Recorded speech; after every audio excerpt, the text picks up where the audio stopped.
దేవుని ప్రేమించిన ప్రియబిడ్డలారా, చేరికలు వచ్చిన మీ అందరికీ ఈస్టర్ శుభాకాంక్షలు తెలియజేస్తాము. అందరూ ఒకసారి చెప్పండి, హ్యాపీ ఈస్టర్ అని. ఈస్టర్ అంటే ఏంటండి? పునరుద్ధానము అంటే చనిపోయిన వారు తిరిగి లేవటము అని అర్థం. మరి అలాంటి పునరుద్ధానము మనకి కూడా ఉందని ప్రభువారు రాశారు బైబిల్లో పౌలు ద్వారా. మరి ప్రభువారు లేచారు, నేను లేస్తానని అనుమానపడబాకండి. నిజముగా ప్రభువులో నివసించిన వారైతే ప్రకటన గ్రంథం చెప్తుంది, ప్రభువునందు మృతులైన వారు ధన్యులు, వారు తిరిగి లేపబడతారని తెస్సలోనికే మొదటి పత్రికలో రాశారు. అయితే నమ్మకం అయితే ఉండాలి. ఆయన లేచాడు, మనం లేస్తామా అనే అపనమ్మకం నీకు ఉండకూడదు. కాబట్టి దేవుని యొక్క ప్రేమలో ప్రియులరా, ఇప్పుడు వాక్య భాగాలు చదివారు బిడ్డలు. మరి మత్తయి సువార్త, మార్కు, లూకా చదివారు. యోహానులో కూడా ఆ మాటలు మీకు కనపడతాయి. 20వ అధ్యాయము 1వ వచనం నుండి 5వ వచనం దాకా చదవండి. యోహాను రాసిన సువార్త 20వ అధ్యాయము 1వ వచనం నుండి 5వ వచనం వరకు.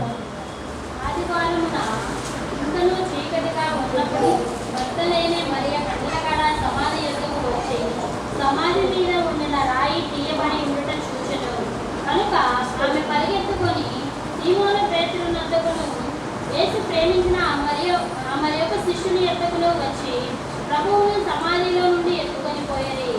ఆయనను ఎక్కడ ఉంచినో ఎరుగమని చెప్పాను. కాబట్టి పేతురును శిష్యులను బయలుదేరి సమాధి ఎద్దకు వచ్చి వారిద్దరూ కూడి పరిగెత్తుచుండగా ఆ శిష్యుడు పేతురు కంటే త్వరగా పరిగెత్తి ముందుగా సమాధి ఎద్దకు వచ్చి వంగి నారబట్టలు పడి ఉండటం చూచిన కానీ అతడు సమాధిలో ప్రవేశింపలేదు. దేవుని ప్రేమించిన ప్రియబిడ్డలారా, మొట్టమొదటిగా ఎవరు చూశారంటండి? స్త్రీలు. మగ్దలేసే మరియా. చూడండి, ఈ రోజున ప్రభువారు లేస్తారని నమ్మకంతో వెళ్ళారు వాళ్ళు. కానీ ఈ రోజున క్రైస్తవులు ఎలా ఉన్నారంటే, రక్షణ పొందిన వారు పోదాములే, ఏంటంట ఆలస్యం వెళ్తే ఏమవుద్దంట అన్నట్టున్నారు. వాళ్ళు ఆలస్యం చేశారండి. ఎప్పుడు వెళ్ళారండి? మా పిల్లల్ని కంట్రోల్ చేయండి, లేదంటే బయటికి తీసుకెళ్ళండి. దేవుని ప్రేమించండి ప్రియులరా. అక్కడ వాళ్ళు విశ్వాసంతో, నమ్మకంతో ప్రభువు లేస్తాడని చెప్పాడని వెళ్ళి అక్కడ ముందుగానే అనుకుంటున్నారంట.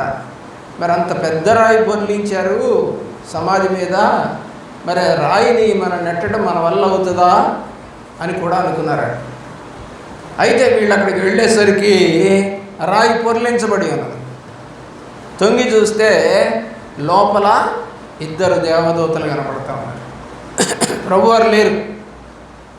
బయట ఎవరున్నారు? మరొక దేవదూత ఉంది. మొత్తం 3 దేవదూతలు వచ్చారు అక్కడికి. అప్పుడు బయట ఉన్నటువంటి దేవదూతని చూసి తోటమాలి అనుకుంటుంది. అనుకొని ఆయన అడుగుతుంది, అయ్యా, నా దేవుడిని ఎవరో ఎత్తుకుపోయారు, నువ్వేమైనా చూసావా? అప్పుడు ఆయన పిలుస్తాడు, మరియా అని పిలుస్తాడు, పేరు పెట్టి పిలుస్తాడు. ప్రియులారా, ఆలోచించేయండి మీరు. చనిపోయినటువంటి ఒక వ్యక్తి కనపడి మరలా పేరు పెట్టి పిలవటం అనేది చాలామంది హిందువులు చెప్తూ ఉంటారు మనకి.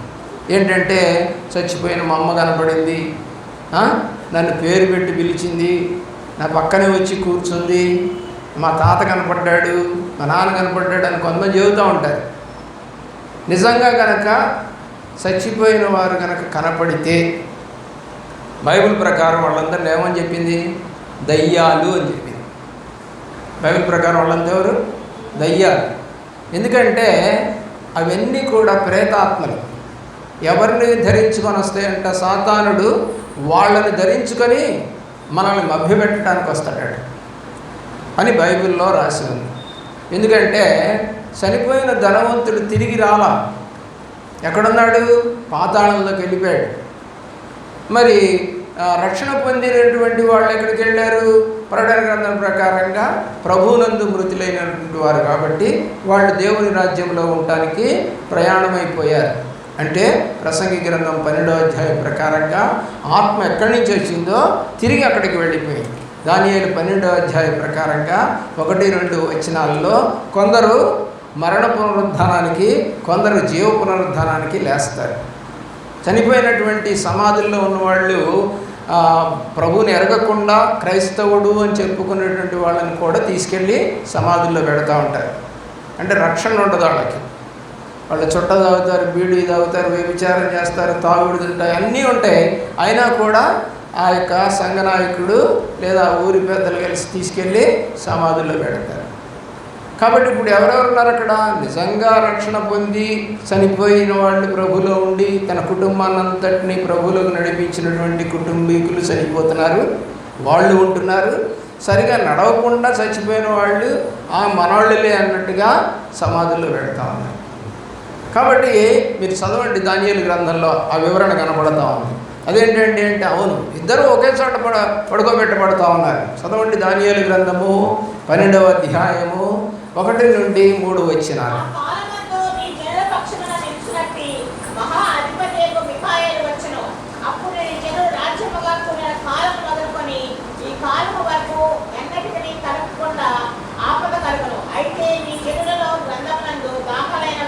బాగా గుర్తుపెట్టుకోండి, నీ జనులలో గ్రంథమందు దాఖలైన వారు. గ్రంథంలో ఇప్పుడు బళ్ళో చేరితేనే కదండి పిల్లలకి రిజిస్టర్లో పేరుండేది.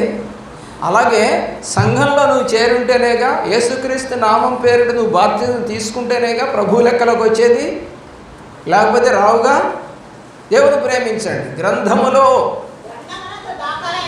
దాఖలు అంటే రాయబడిన వారు, వాళ్ళు తప్పించుకుంటారు. ఏమంటే సమాధుల్లో ఉండేటువంటి వాళ్ళు అనేకులు మేలుకుంటారట. అంటే రక్షణ పొంది రక్షణ పొందకుండా చెడు తిరుగులు తిరుగుతున్నవాడు కూడా లేపడతాడు. అయితే వాళ్ళు ఎక్కడికి వెళ్తారో రాశాడు. ఎక్కడికి వెళ్తారంట? కొందరు ఎందుకని డివైడ్ చేశాడు దేవుడు ఇక్కడ? కొందరు నిత్య జీవానికి వెళతారు. ఇప్పుడు మీ ఇంట్లో వాళ్ళు ఉన్నారు, రక్షణ లేదు, ప్రార్థన లేదు, ఏమంటే ప్రభు బల్ల సంస్కారాలలో పాల్గొనట్లేదు, మారు మనసు లేదు, వీళ్ళందరూ ఎక్కడికి వెళ్తారో అక్కడ రాసింది. చదవండి 2వ భాగం. ఎక్కడికి వెళ్తారంట? కొందరు నిందల పాలవుతారు. ఏంటండి ఎవరు పెడతారు ఈ నిందలు? చనిపోయారు కదా ఇద్దరు, మరి నిందలు ఎవరు పెడతారు? ఈ 2వ బ్యాచ్కి సాతానుడు పెడతాడట. సాతానుడు పెట్టి అంటాడంట, అందరినీ లేపావు కదా, అందరిని లేపారు కదా, అందరూ వెళ్ళిపోతామని అని చెప్పేసి అనుకుంటూ ఉంటే సాతానుడు వచ్చి అంటున్నాడంట, ప్రభువా వీడంతా తాగిపోతాడు కదా, వీడు తిరిగిపోతాడు కదా, వీడు బూతులు మాట్లాడేవాడు కదా, వీడు రక్షణ లేనివాడు కదా, ఎప్పుడు స్తుతించలేదు కదా నిన్ను, వీడిని కూడా తీసుకుపోతావా? ఎవరండి నిద్ర పెడతా ఉంది? సాతానుడు. సాతానుడే పెడతాడు. ఎందుకు? వాడికి ఒక జనం కావాలి, వాడి జనం కావాలి వాడికి.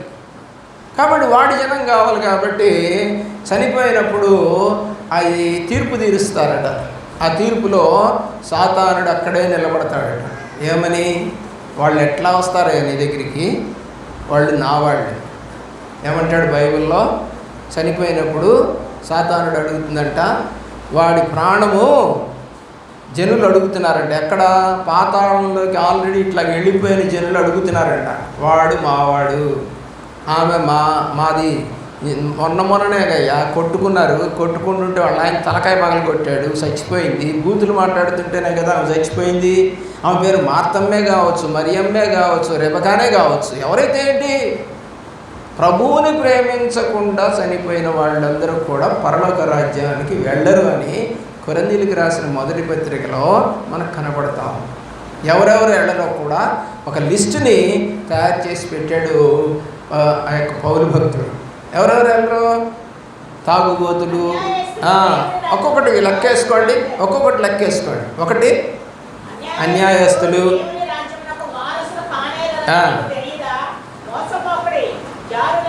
జారులు, విగ్రహారాధికులు, వ్యభిచారులు, ఆడంగితనము,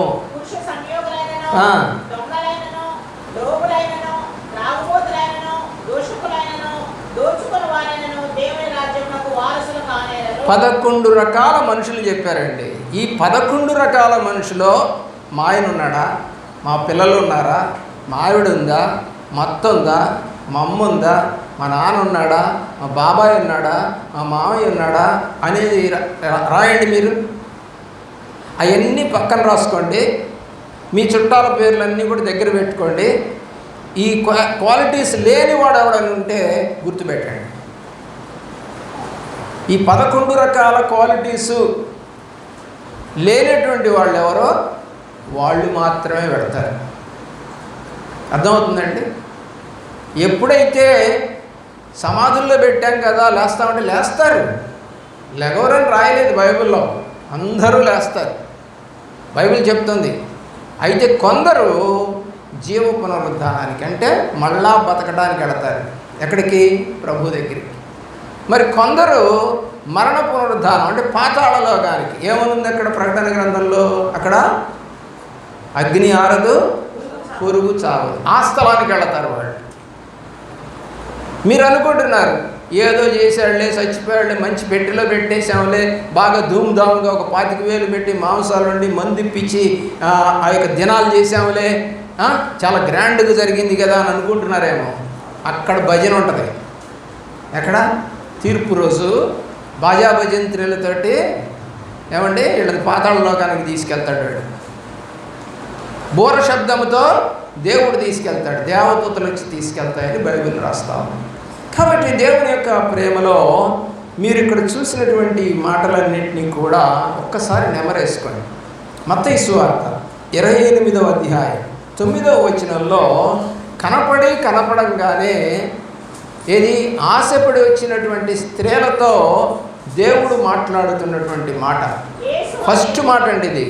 ప్రభువారు తిరిగి లేచిన తర్వాత మాట్లాడిన మొట్టమొదటి మాట. చదవండి. చాలు. ఫస్ట్ మాట ఏమని చెప్పాడండి? లేచి. ఎవరికి చెప్పాడండి? ఆయన లేచి ఉదయకాలం అంటే తెల్లవారుజామున లేచి వచ్చినప్పుడు వచ్చిన వాళ్ళకి చెప్పాడు. అలాగే మందిరానికి ముందుగా వచ్చిన వాళ్ళకి చెబుతాడు. అంతే.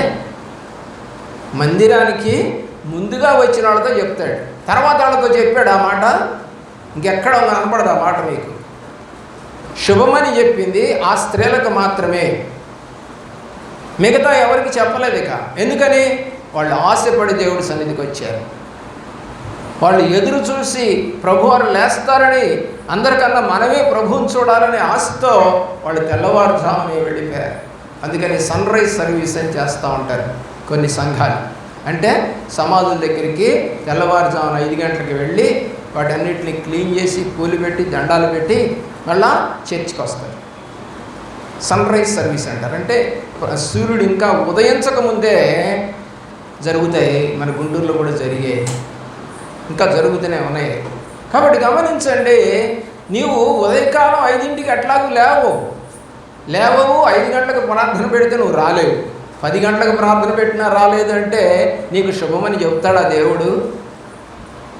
ఆలోచించే.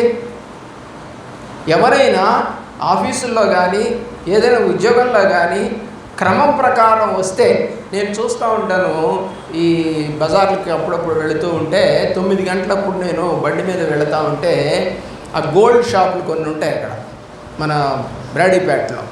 ఆ గోల్డ్ షాపు ముందు ఈ వర్కర్స్ వచ్చి ఇక్కడ నించొని ఉంటారండి. ఇంకా యజమానుడు రాడు, అంటే గేటు డోర్ తీయడు, తాళాలు తీయాలి కదా, రాడు. కానీ వీళ్ళు ముందుగానే వచ్చి అక్కడ నించొని ఉంటారండి.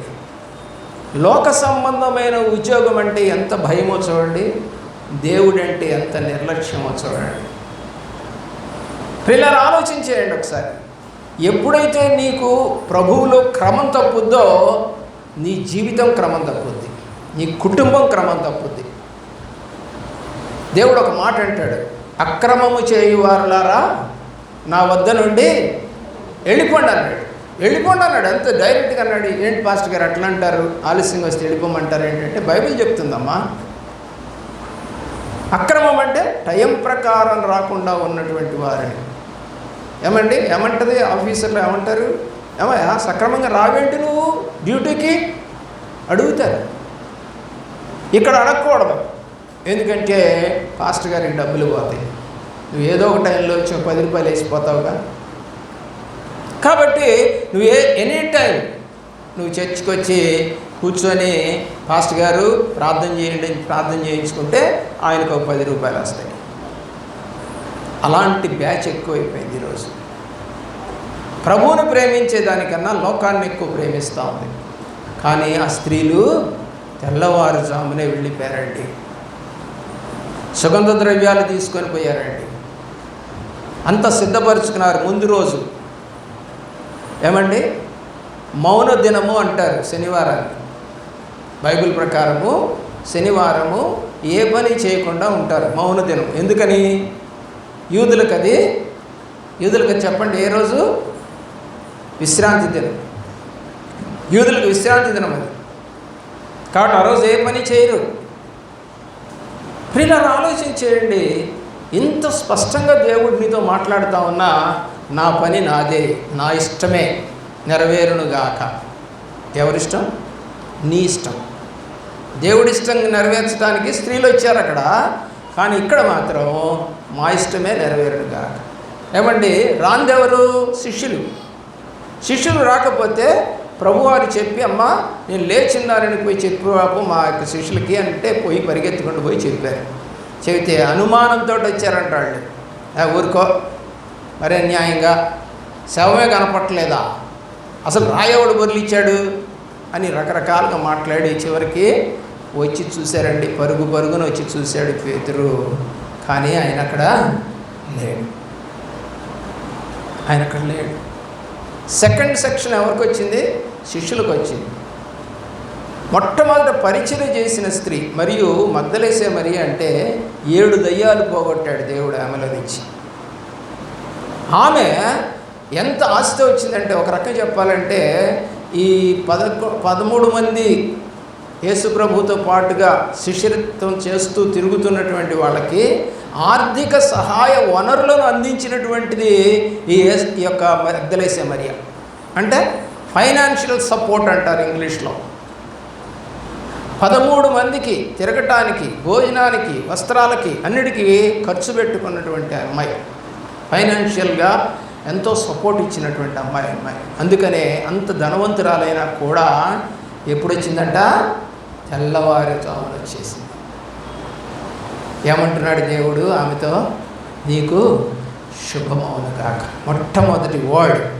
సెకండ్ 10వ వచనం కూడా చదవండి. రెండవ మాట. ఫస్ట్ ఏమన్నాడు? శుభం అన్నాడు. రెండోది ఏమంటున్నాడు? డోంట్ ఫియర్, భయపడొద్దు. అలాగే 18వ వచనాన్ని చూడండి.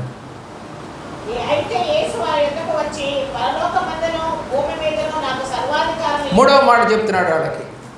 లేచి వచ్చినటువంటి ప్రభువారిని చూసినటువంటి వాళ్ళని చెప్తున్నాడు, అమ్మా నాకు భూమి మీద పరలోకంలో రెండిట్లోనూ సర్వాధికారం ఇచ్చి పంపించాడు మా నాన్నగారు అని చెప్పాడు. 4వ పాయింట్ చూడండి, 20వ వచనం.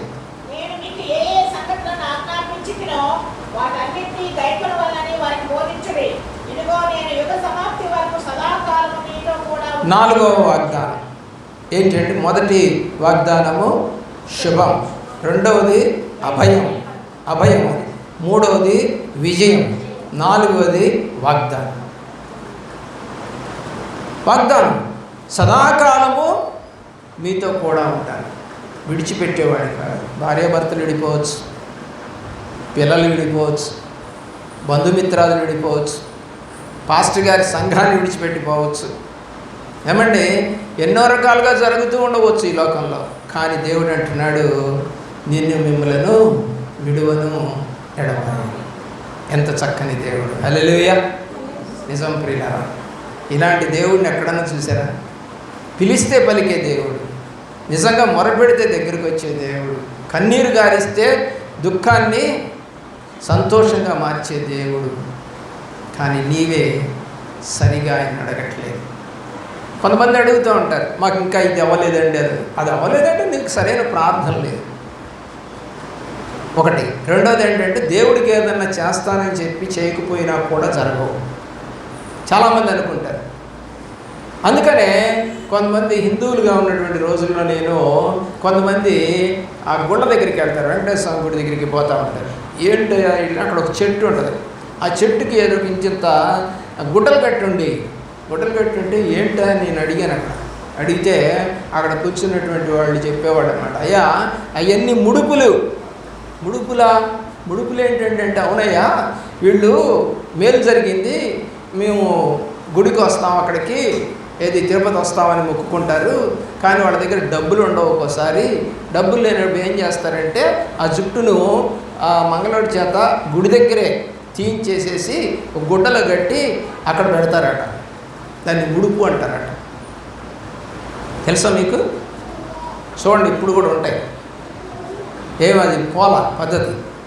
ఆ కట్టిన అంటే ఆ జుట్టు దేవుడిది, అంటే దేవుడి కొరకని క్షౌరం చేయించుకోకుండా తనకు మేలు జరిగిన దగ్గర నుండి మరి వచ్చే సంవత్సరం వస్తానని చెప్పినటువంటి వ్యక్తి ఆ యొక్క జుట్టు దేవుడిది కాబట్టి ఇక దానితో మనము స్టైలిష్గా మనం నడవడానికి వీల్లేదు, అంటే క్రాపులు కొట్టించడం లాంటివి చేయకూడదు. అందుకని కొంతమంది ఏమో ఎక్కువగా జుట్టు పెంచుకుంటారు, అది పోయేదాకా. కొంతమంది ఏం చేస్తారంటే ఆ గుండు గీయించి ఆ యొక్క వెంట్రుకలన్నింటినీ గుడ్డలో కట్టి ఆ చెట్టుకు కడతారు. ప్రియులు ఆలోచించేయండి, మరి ఏం జరుగుతుంది అంటే మళ్ళా ఎప్పుడైతే వాళ్ళు వెళ్తున్నారో, అంటే ఇప్పుడు వెళ్ళలేకపోయారు, మరి నెక్స్ట్ మంత్కి వెళ్ళొచ్చు, 5 మంత్కి వెళ్ళొచ్చు, అప్పుడు మళ్ళా గుడి దగ్గరికి వెళ్ళి ఆ ముడుపు తీసుకొని మళ్ళా వాళ్ళు అక్కడికి వెళ్ళి ఆ యొక్క ముడుపుని అక్కడ చెల్లిస్తారు. హిందువుగా ఉన్నావో నిజంగా నీకు తెలుసా అసలు ఇది ఏమన్నా? నీకు హిందూయిజం తెలియదు, ఇది క్రైస్తవిజము తెలియదు, 2 ఇజాలు తెలియవు. అందుకే 2కి చెడ్డ రేవడైపోతా ఉన్నారు ఈనాడు క్రైస్తవులు. కాబట్టి దేవుని యొక్క ప్రేమలో పౌలు భక్తుడు దేవుణ్ణి ఎరగనటువంటి వాడు, అబ్రహాము దేవుణ్ణి ఎరగనటువంటి వాడు. ఎంత బలంగా వాడుకున్నాడంటే వాళ్ళిద్దరిని. ఈరోజు నువ్వు క్రీస్తు నాకు తెలుసు అని చెప్పేసి అనుకుంటున్న వ్యక్తివి నిన్ను ఎందుకు వాడుకోలేకపోతున్నాడు? ఆలోచించేయండి. ఏమంటే మొట్టమొదటి మాట శుభము, 2వది భయం వద్దు, 3వది సర్వాధికారం నాకుంది. కాబట్టి అంటే ఇవన్నీ మీరు జ్ఞాపకం చేసుకుంటే సర్వాధికారి ఆయన కాబట్టి మనము ఏదడిగినా కూడా చేయగల సమర్థుడు అని అర్థం. గమనించుకోండి, కొంచెం పిల్లల్ని బయటికి తీసుకెళ్ళండి, మంచిది. తర్వాత మనం చూస్తే 50వ వచనము 24వ అధ్యాయం, మత్తయి సువార్త 24వ అధ్యాయం, లూకాసు వార్త చూడండి, లూకాసు వార్త 24:50వ వచనం. చేతులెత్తి వారిని ఆశీర్వదించాడు. ఇదేంటండి? ఆశీర్వచనం. మొదటిది శుభము, 2వది భయపడొద్దు, 3వది సర్వాధికారం నాకుంది, 4వది నేను సదాకాలం మీతో ఉంటా, 5వది ఆశీర్వచనం. చూసారా? దేవుడు లేచిన తర్వాత చేసిన పనులు ఇవన్నీ కూడా. కాబట్టి ఆలోచించేయండి, యేసు పునరుద్ధానుడు కాకపోతే ఏమై ఉండేది? మనం రక్షణ పొందేవాళ్ళమా? ప్రభువారు లేవలేదండి, మనం రక్షణ పొందుతామా? పోనీ స్వార్థ ఉంటుందా? అద్భుతాలు ఉంటాయా? ఇప్పుడు మీ వాళ్ళు ఎవరో చనిపోయి ఉంటారు కదా, వాళ్ళ ఆస్తుల్ని కాజేయడానికి తగాదాలు ఆడుకుంటారేమో కానీ అక్క చెల్లెళ్ళు, అన్నదమ్ముళ్ళు లేదా బాబాయిలు. ఒక ఆమె బోరు నడుస్తూ ఉంది. ఏంటమ్మా అని అడిగితే ఏం చేస్తామండి, బతికిన రోజుల్లోనేమో ఆ ఉమ్మడిగా ఉన్నటువంటి ఇల్లుని పంచలేదు. వాళ్ళు 4 అన్నదమ్ములు, మా నాన్నగారు వాళ్ళు ఇప్పుడు చనిపోయారు. చనిపోతే వాటా మాకు రావాల్సిన వాటా ఏంటి అని అడిగితే మేము ఇయ్యమని వాళ్ళు అడ్డం తిరుగుతున్నారు. మరి ఏమన్నా రాసుకున్నారా? రాత కోతలు ఉన్నాయంటే ఏం లేవండి, పెద్దోళ్ళు చెప్పిన మాటలే అన్నాడు. పసుపు కుంకాల కింద రాసేవాళ్ళు అండి అని అన్నారు. మరి రిజిస్టర్ లేకుండా మరి వాటాలు ఇవ్వకుండా ఉంటే అది చెల్లదు కదమ్మా అని అన్నా. 2వది, అక్కడ మీ నాన్నగారు వాళ్ళు నివాసం ఉన్నారా? లేరండి, మా బాబాయ్ వాళ్ళే ఉండేవాళ్ళు, కాబట్టి నివాసం ఎవరు ఉంటున్నారో వాళ్ళకే చెల్లుద్దాం, అది మీ నాన్నగారికి చెందదు అన్నారు. దేనికంట తగాదాలు? ఇప్పుడు ఆస్తుల కోసం. చనిపోయిన వ్యక్తి గురించి ఏం జరుగుతుందంటే గొడవలు జరుగుతా. యేసు ప్రభు చనిపోయినందుకు గొడవలు అలా జరిగాయా? లేదు. యేసు ప్రభు చనిపోయినందుకు గొడవలు జరగలేదు. ఆయన తిరిగి లేచి అందరికీ ఆయన ఏమేమైతే ఇవ్వాలనుకున్నాడో, ఎవరైతే నిజంగా ఆయన దగ్గరికి వచ్చారో, కీర్తన గ్రంథము 145వ సంకీర్తన 18వ చరణం చూడండి. కీర్తనల గ్రంథము 145వ సంకీర్తన 18వ చరణం. కాబట్టి ఇప్పుడు దేవుడు నీకు సమీపముగా లేదా దగ్గరగా లేదా నీతో మాట్లాడాలి అని అంటే ఏం చేయాలంటే మొదట నిజముగా మొరపెట్టాలి. నిజంగా ఏంటంటే అవును, ఒక అమ్మాయిని ప్రార్థన చేయమన్నారంట సేవకుడు. ప్రార్థన చేయమంటే స్టార్ట్ చేసిందంట. గంభీరంగా స్టార్ట్ చేసి, ప్రభువా ప్రభువా ఎంత గొప్ప దేవుడు, ఆ గొప్ప దేవుడు, మా పాస్టర్ గారు ఎంత గొప్పడు, మా సంఘం ఎంత గొప్పది, మా కుటుంబం ఎంత గొప్పది అని ప్రార్థన చేసుకుంటూ పోయిందంట.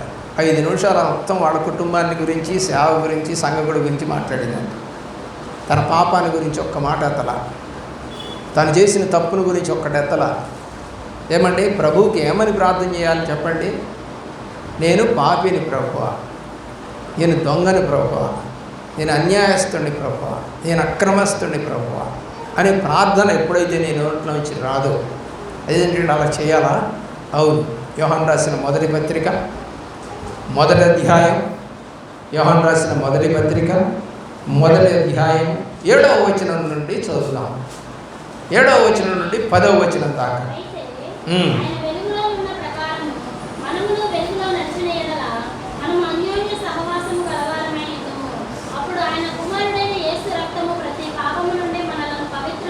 ఎప్పుడు? ఆయనతో అన్యోన్య సహవాసం. నువ్వు ఆదివారమే అన్యోన్య సహవాసం లేదు నీకు దేవుడితో. వారానికి ఒకసారి వచ్చే మొగుడిని ప్రేమిస్తుందా? రోజు వచ్చే భర్తను ప్రేమిస్తుందా భార్య? చెప్పండి. వారానికో నెలకో ఒకసారి వచ్చే మొగుడిని ప్రేమిస్తుందా? ఒకరోజు ఉంటాడు, లేదా 2 రోజులు ఉంటాడు, మళ్ళీ వెళ్ళిపోతాడు. ఎవరితో ఎక్కువ ఇంటిమెసీ ఉంటుందో వాళ్ళని ఎక్కువ ప్రేమిస్తాం. అర్థమవుతుందండి? ఎవరితో ఎక్కువగా మనకి ఫ్రెండ్షిప్ ఉంటుందో వాళ్ళు ఫోన్ చేయంగానే ఎత్తుతాం కదా.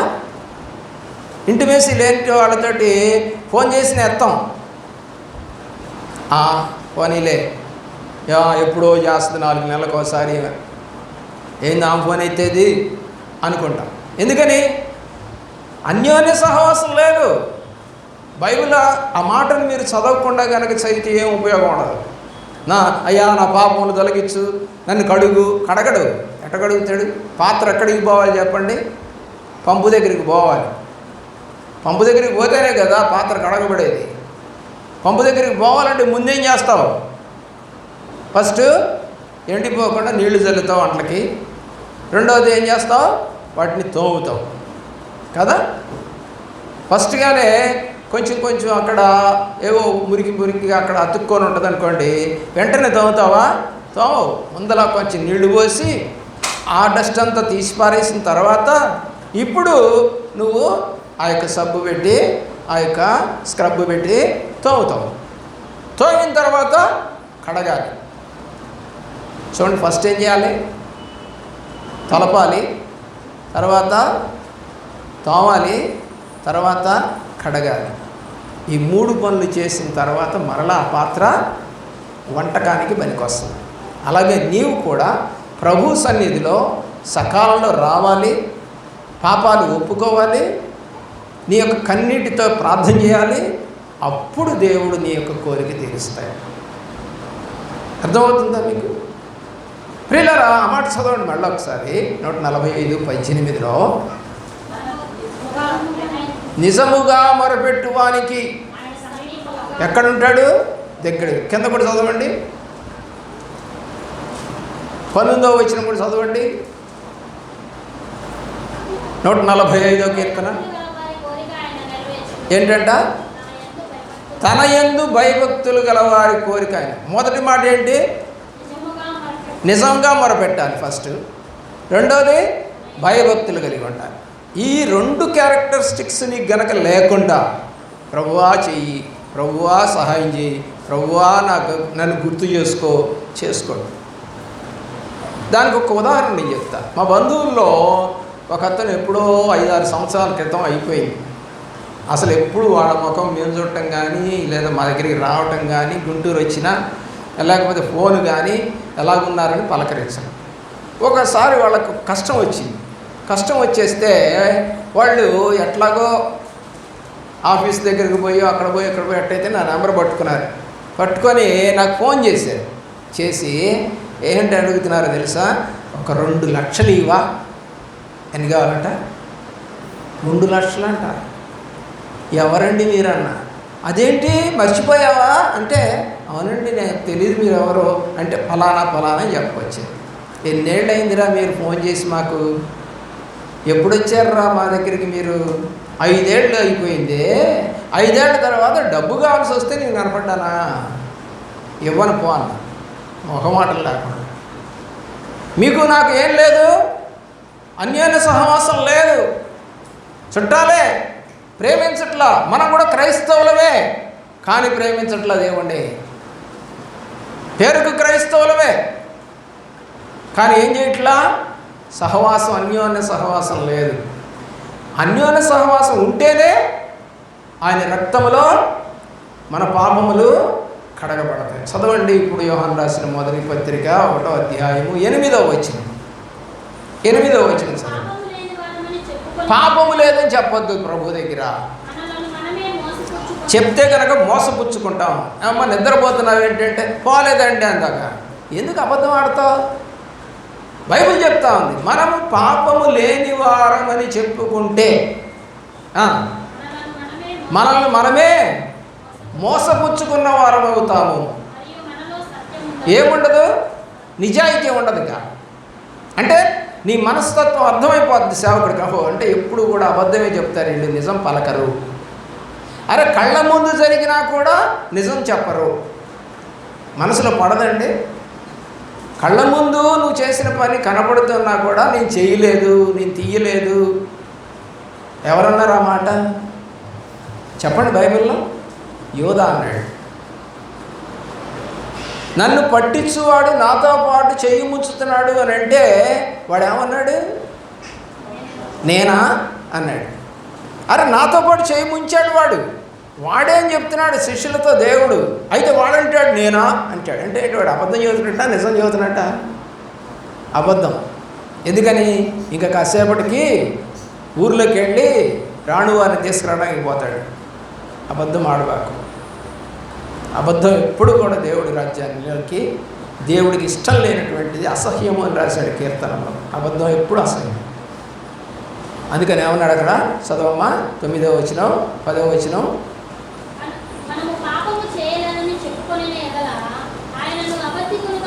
ఎవరు ఇప్పుడు అబద్ధికుడు? నువ్వు కాదు, దేవుణ్ణే అబద్ధికుడిగా చేసినట్టు అవుతావు. ఏంటి ఇంత ఘోరమైన పని చేస్తావా మేము? అవును, నువ్వు చేసి చెయ్యలేదు అని కనుక అన్నావు అని అంటే ఆ అవమానం అంతా ఎవరికి? ప్రభువారికి. చదువు. ఏముండదు ఇక వాక్యం ఎక్కదు నీకు.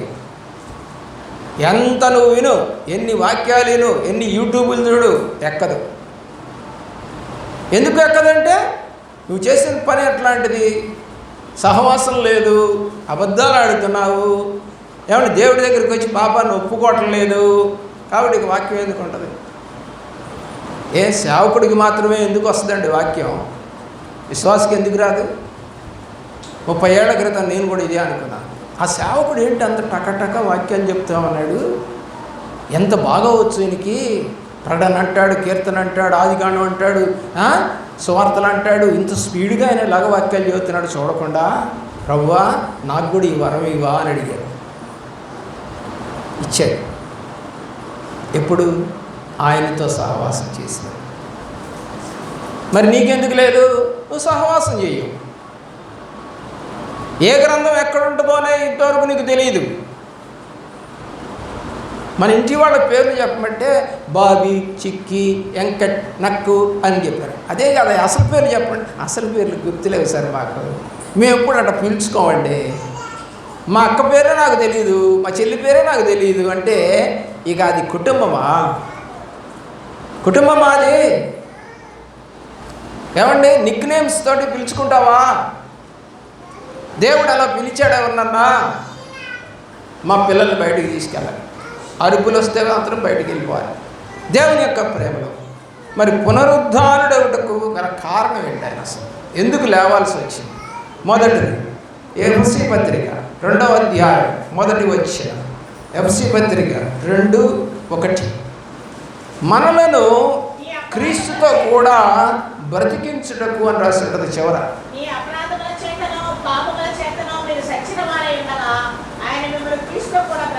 దేనికంటే ఆయన బ్రతికించింది? ఆయనతో కూడా మనము కూడా బ్రతకాలని. నిజంగా చనిపోయిన వాళ్ళు లేచి వచ్చేసేస్తే ఒక 35 ఏళ్ళు ఆయన చనిపోయాడంట. 10 ఏళ్ళ పిల్ల ఏడుస్తూ ఉంటే ఆయన తిరిగి వచ్చాడంట. వాళ్ళ నాన్న, అమ్మ ఎందుకు ఏడుస్తున్నావు అని అంటే ఆశ్చర్యపోయి చూసిందండి. ఏంటి, మా నాన్న చచ్చిపోయాడు కదా, పక్కన నించొని ఎందుకు ఏడుస్తున్నావు అంటాడేంటి? ఎంత ఆనందం వేస్తుంది, ఎంత ఆనందం ఉంటుంది ఆలోచించేది ఒక్కసారి. అలాగే ప్రభువారు అంటున్నారు, నాతో కూడా, అంటే ఆయన లేచి బతికాడు కదా, చనిపోయిన ఆయన బతికాడు కదా, కాబట్టి నాతో కూడా మీరు కూడా జీవించడానికి. ఎంత గుడ్ కాన్సెప్ట్ అండి అయింది. పరలోకంలో ఉంటాడు ఆయన, కాబట్టి మనల్ని కూడా ఆయనతో పాటు ఉండటానికంట లేచాడట. హల్లెలూయా, దేవుని. అపోస్తలుల కార్యగ్రంథం 4వ అధ్యాయం 10వ వచనం. అపోస్తలుల కార్యగ్రంథం 4వ అధ్యాయం 10వ వచనం. స్వస్థతనిచ్చుటకు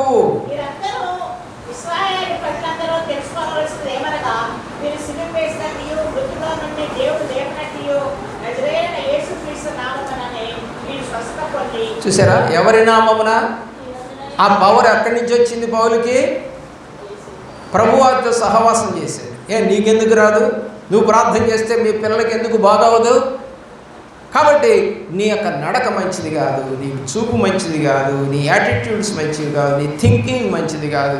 కాబట్టి నీకు నువ్వు కూడా ప్రార్థన చేసుకోలేవు. ఒకసారి నాకు బాగా లేకపోతే మా టీచర్ గారిని, అమ్మ ప్రార్థన చేయి అన్న. సరే చేసిన తర్వాత లాస్ట్లో ఒక మాట అనిపోయింది. ఏంటో తెలుసా? నువ్వు కూడా ప్రార్థన చేసుకో అంటే అర్థం ఏంటి? నేను చేసుకోవట్లేదు అని కాదు, ఇంకొంచెం ఎక్కువ చేసుకో అయ్యా. నేనేదో ఒక 5 నిమిషాలు 10 నిమిషాలు చేసి వెళ్ళిపోతున్నాను కాదు. నీకు నొప్పి అనిపించినప్పుడు, నీకు బాధ అనిపించినప్పుడల్లా లేచి మొరపెట్టు అని ఇంటర్నల్గా చెప్పటం. అది మాకు తెలియదు అనుకున్నావు, ప్రార్థన అనబాకండి, తెలుసు నీకు. కానీ ప్రతి క్షణము ప్రభు పాదాలు పట్టుకుంటే ఆయన తప్పనిసరిగా చేస్తాడు. ఇప్పుడు ఈ పవరు వీళ్ళకి ఎలాగొచ్చింది? ప్రభుతో సహవాసం చేశారు కాబట్టి. ప్రభు లేడు ఇప్పుడు, కానీ వాళ్ళ యొక్క పనుల్లో, వాళ్ళ యొక్క మాటల్లో దేవుడు ఉన్నాడు. అందుకనే ఆ వ్యక్తికి స్వస్థత అనేది వచ్చింది. పవర్ ఆఫ్ గాడ్, రిజరక్షన్ యొక్క పవర్. చూసారా? చనిపోయి లేచిన యొక్క పవరు పనిచేస్తూ ఉంది. 3వది చూద్దాం. యోహాను రాసిన సువార్త 6వ అధ్యాయం 48వ వచనం. దేనికైనా లేచాడు, ఎందుకు ఆయన బతికాడు? 6:48 నిత్య జీవం ఇవ్వడానికి. కాబట్టి నిత్య జీవము ఇవ్వడానికి అంటే ఇక చావు అనేది లేకుండా చేయాలి.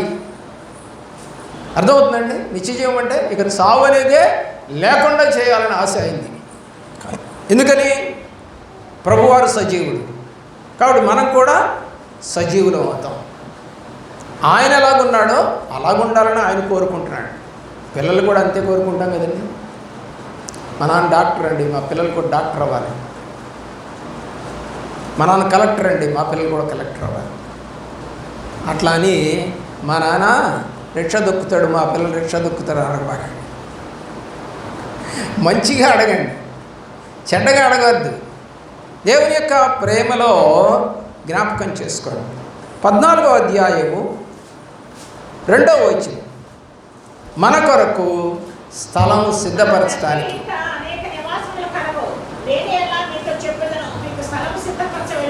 దేనికంట? స్థలాన్ని సిద్ధపరచడానికి ఆయన తిరిగి వచ్చాడు. చెప్పాలి కదా మనకి, చెప్పాలి కదా మనకి. ఒక తండ్రి చచ్చిపోతూ చెప్పాడట, అయ్యా మనకు అక్కడ పొలం ఉంది, మనకి ఇక్కడ ఇల్లు ఉంది, మనకి ఇక్కడ స్థలం ఉంది, అక్కడ కొన్నాము కొంత, అలాగే గోల్డ్ లోన్ ఇంత పెట్టాము, అలాగే బ్యాంకులో 4 బ్యాంకులు ఉన్నాయి, నాకు 4 బ్యాంకుల్లో ఒక్కొక్క బ్యాంకులో ఒక 5 లక్షలు ఉంటాయి అని చెప్పాడట. ఎప్పుడు? చచ్చిపోయే ముందు. అప్పటిదాకా మెయింటెనెన్స్ తండ్రిదే. ఇన్ని ఆస్తులు సంపాదించారా అన్న సంగతి వాళ్ళకి తెలియదు, ఇంట్లో వాళ్ళకి కూడా. ఎవరి కోసం? ఎవరి కోసం? తన కుటుంబం కొరకు. ఆయన ఏమైనా బతుకుతాడండి? ఎవరం బతకము. కాబట్టి ఆయన చనిపోతాడు, కానీ ఆస్తంతా ఎవరు అనుభవించాలి? పిల్లలు. ప్రియుల, దేవుడు కూడా పరలోకంలో సర్వసంపదలు గుప్తమై ఉన్నటువంటి దేవుడు ఆ సర్వసంపదల్ని మనకివ్వటానికి, ఆయన నిత్య జీవం ఇవ్వటానికి మన కోసం ఈ లోకానికి వచ్చాడు.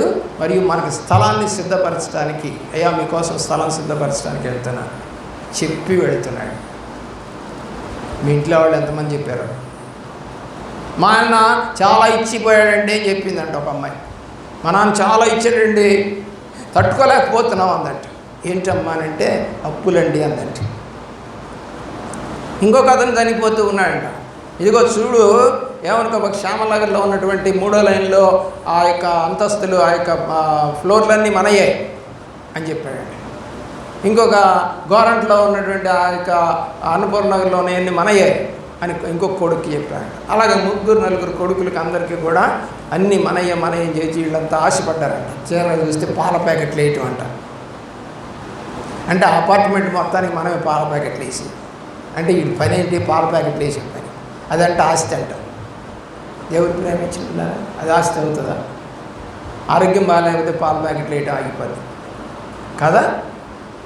దేవుని యొక్క ప్రేమలో ఆలోచన చేయండి. 14వ అధ్యాయము 2వ వచనములో మన కొరకు స్థలము సిద్ధపరచు. 11:25 చదవండి. యోహాను రాసిన సువార్త 11వ అధ్యాయం 25. చనిపోయిన వారిని బ్రతికించడానికి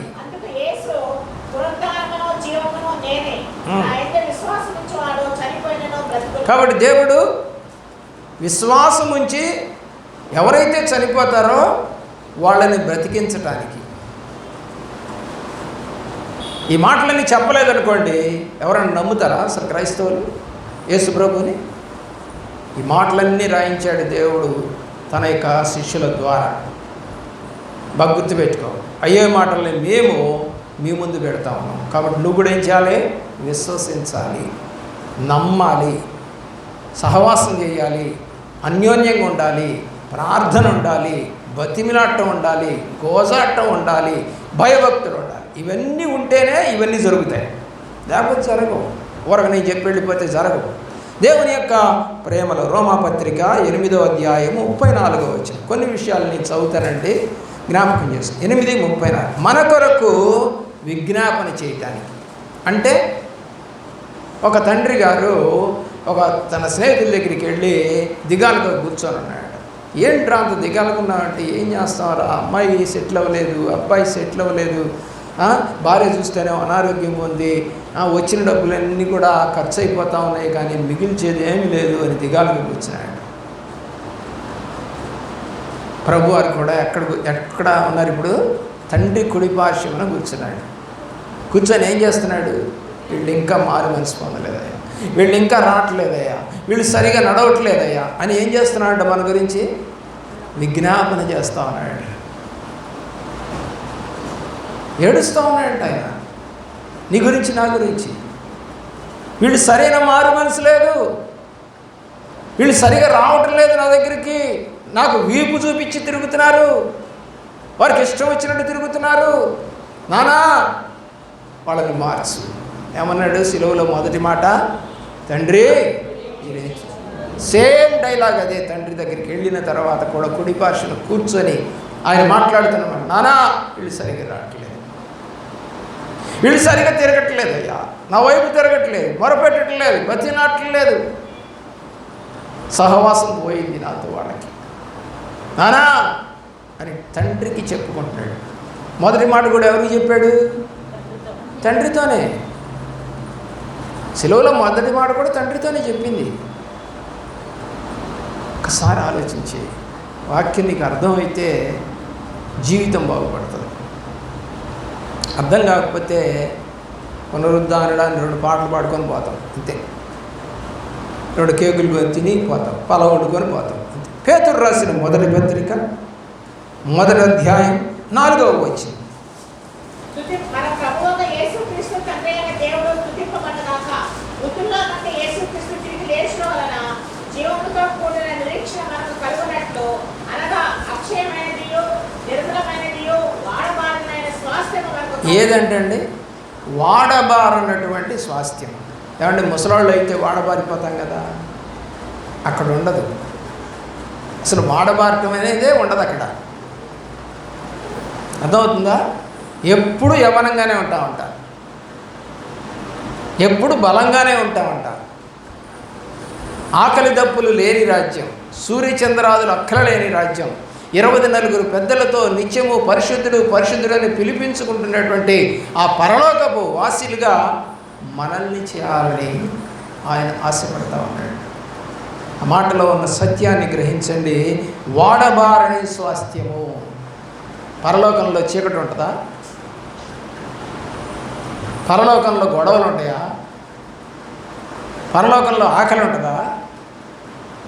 ఎప్పుడు నిత్యము అంతే ఉంటుంది. కానీ మనకి పొద్దున తినకపోతే మధ్యాహ్నానికి అయ్యగారు ఇంకా వదలలేదే, ఏదో త్వరగా గంటలో ముగిస్తాడని వస్తే పలావ్ కూడా వండుకుందామని చికెన్ కూడా తెచ్చిపెట్టాము, మా ఇంట్లో మా ఆయన్ని అక్కడే పెట్టొచ్చాను, కొంచెం కడిగి పెట్టయ్యా నేను వచ్చేసరికని అని చెప్పిందంట అమ్మగారు. వాళ్ళ ఆయన తీసి రాకుండా చికెన్ కడగటానికి పెట్టిందంట.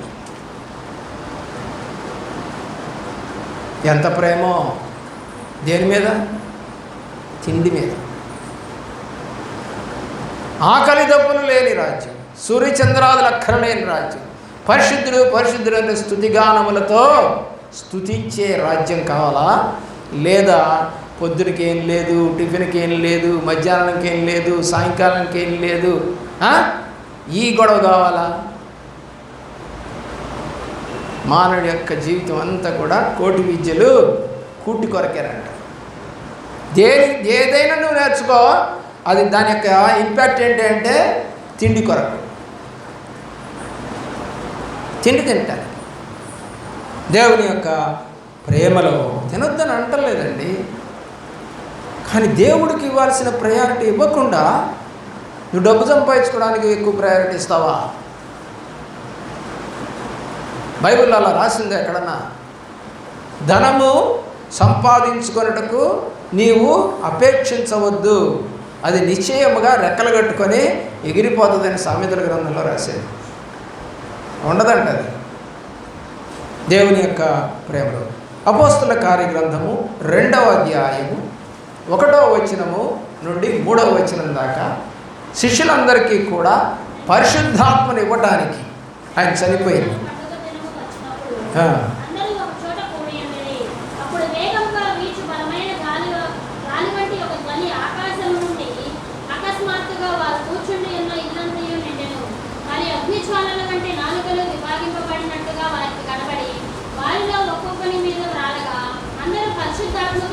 దేవునికి స్తోత్రం.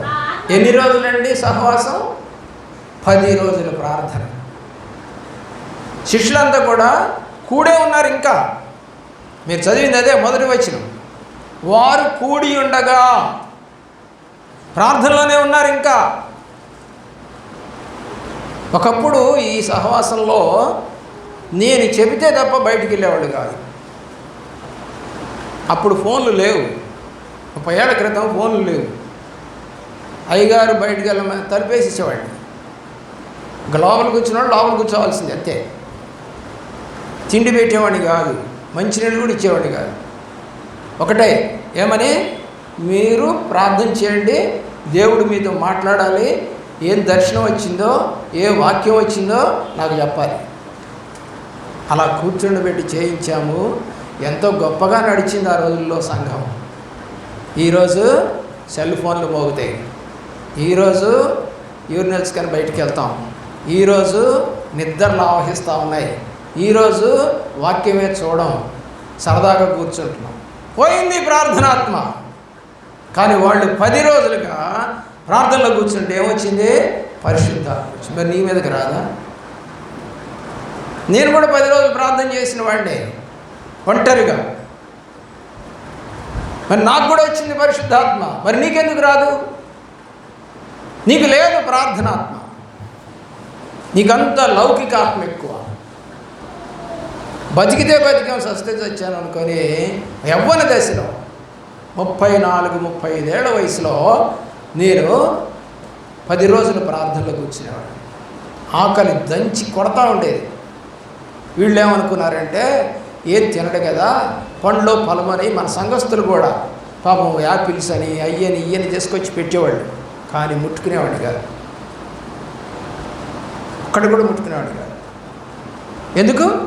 దేవుడు నాతో మాట్లాడాలి, పరిశుద్ధాత్మ కావాలి నాకు.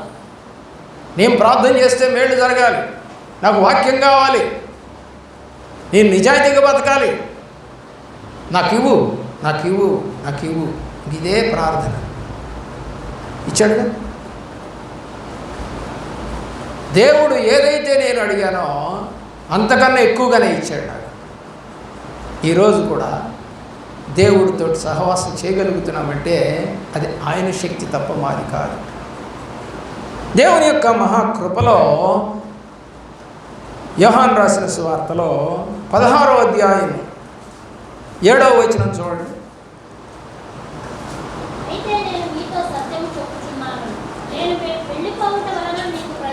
వెళ్ళిపోవటం వల్ల మనకు ప్రయోజనం అంట.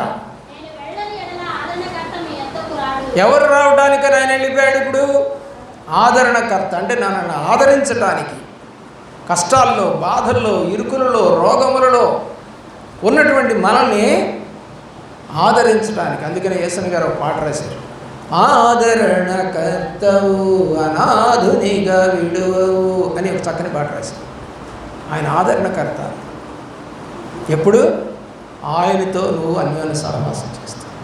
ఒకసారి మా చెల్లి నా దగ్గరికి వచ్చి ఏంటి అని అడిగారు. ఎప్పుడు వస్తూనే ఉంటుంది, ఆఫీస్కి వెళ్తున్నప్పుడు లేదా వచ్చేటప్పుడు వారానికి 1-2 సార్లు వచ్చేది. మాట్లాడేది, కాసేపు కూర్చునేది, పోయేవాడు. మా బావగారు కూడా వచ్చేవాడు. ఒకరోజు మా అమ్మాయిని వదిలిపెట్టి మా బావగారు వెళ్ళిపోయారు. సరే కాసేపు కూర్చున్న తర్వాత అడుగుతుంది, అరే నాకు ఒక 2 లక్షలు కావాలరా. ఇలా ఆలోచించేయండి. ఇప్పుడు ఇవ్వను అంటానా, ఇస్తానంటారా? ఇస్తానంట. ఎందుకు?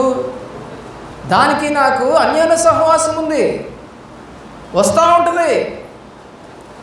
బాగున్నప్పుడు, నాకు బాగలేనప్పుడు, ఎప్పుడు కూడా వస్తూ ఉంటుంది. కష్టం వచ్చింది, సహాయం చేయాలి అనుకుంది, నన్ను ఆదరించేవాడు నాకు ఒక అన్న ఉన్నాడు. నన్ను ఆదరించేవాడు ఒకడు ఉన్నాడు నాకు అన్న. బావని అడగమందంట. అంటే నేను అడగను, నువ్వే అడుగన్నాడట. ఆ బావ అడగను అన్నాడట. నేను అడగను, నువ్వే అడుగు. ఎందుకు తెలుసా? మా బావ తన ఆస్తినంతా పోగొట్టుకున్నాడు. కోట్ల రూపాయల ఆస్తినంతా అమ్మేసుకున్నాడు. ప్రియులరా, అందుకని ఆయనకి ముఖం చెల్లదు నాతో మాట్లాడాలి. చాలామంది నా దగ్గరికి వచ్చి డైరెక్ట్గా ఏం అడగలేరు. కారణం ఏంటో తెలుసా? వాళ్ళ యొక్క చెడు నడత, వాళ్ళ పద్ధతి ఉంటే నా దగ్గర ముఖం ఎత్తి వచ్చి అడగలేరు కదా. సరే అని ఇదే భోజనం చేసిన తర్వాత అడిగింది.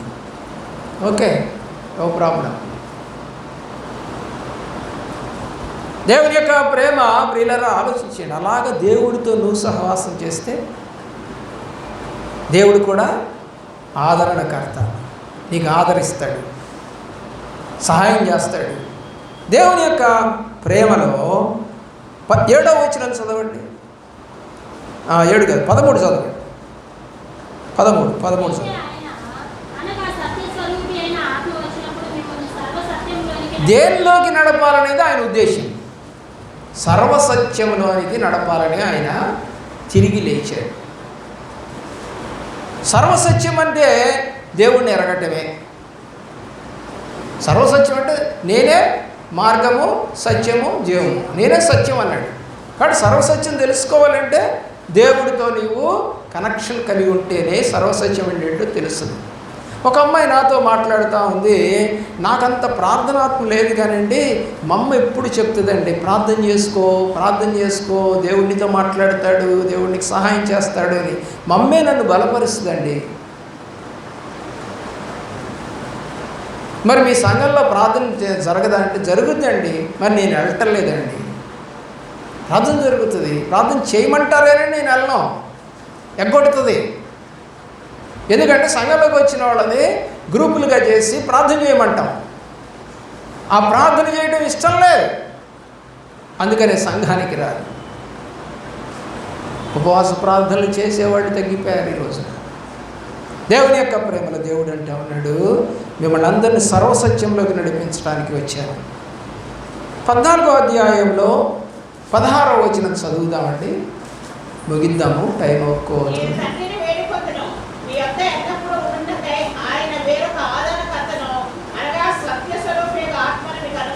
ఏ ఆత్మ వస్తుందంట? నిజంగా నీ మీద ఉందా అది? సత్యస్వరూప ఆత్మ వస్తే అబద్ధం ఆడతావా? లేదని చెప్తావా? కన్నింగ్గా మాట్లాడతావా? మోసకరంగా జీవిస్తావా? అబద్ధాలు మాట్లాడతావా? రాదు. నిన్న ఒక పాస్టర్ గారు నా దగ్గరికి వచ్చారు సాయంకాలం. వచ్చి మీరు డైరెక్ట్గా మాట్లాడతారండి ఉన్నది ఉన్నట్టుగా, అందుకనే చాలామందికి నచ్చదు అన్నాడు.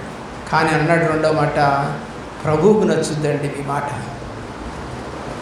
ఈ మనుషులకు నచ్చదు, కానీ ఇక్కడ కూడా వచ్చాడు, వాక్యం కూడా చెప్పాడు ఆయన. అని అంటే ఉన్నమాట పర్లేదండి, మన మాట ఉన్నదన్నట్టుగా మాట్లాడినందువల్ల ఎదుటివారికి కష్టం కలిగించిన దేవుణ్ణి మెప్పిస్తామండి మనం అని అన్నాడు. ఇది వాస్తవం.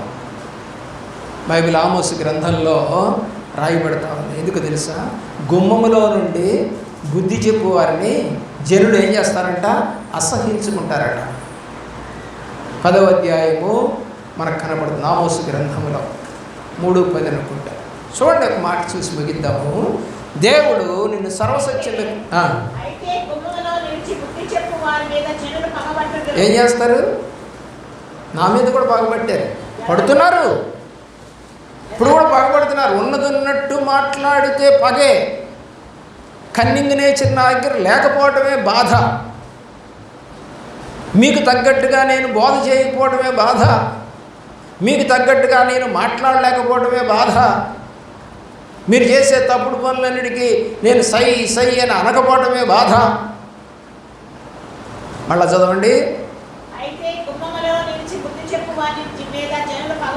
ఏం చేస్తారు? యథార్థంగా మాట్లాడే వాళ్ళని అసహించుకుంటారు. ఒక అమ్మాయిని అన్నాడు, ఎందుకండి సంఘం అంతా వెళ్ళిపోయిందని అంటే యథార్థంగా మాట్లాడి అది తప్పే ఉందండి. మళ్ళీ ఆయనే కూడా మానేసింది. అర్థమవుతుందా నీకు? యథార్థంగా ఎందుకండి అని అడిగింది నన్ను. అడిగితే అవునమ్మా ఇలాగా ఉన్నదన్నట్టుగా వాక్యాన్ని చెప్తే నచ్చట్లేదు ప్రజలకి అని అంటే, అదేంటంటే ఉన్నదే కదా మీరు చెప్తా ఉంది, వాక్యమే కదా మీరు చెప్తా ఉంది అని అబ్బో ఎన్నో వయ్యారాలు పోయింది నా దగ్గర.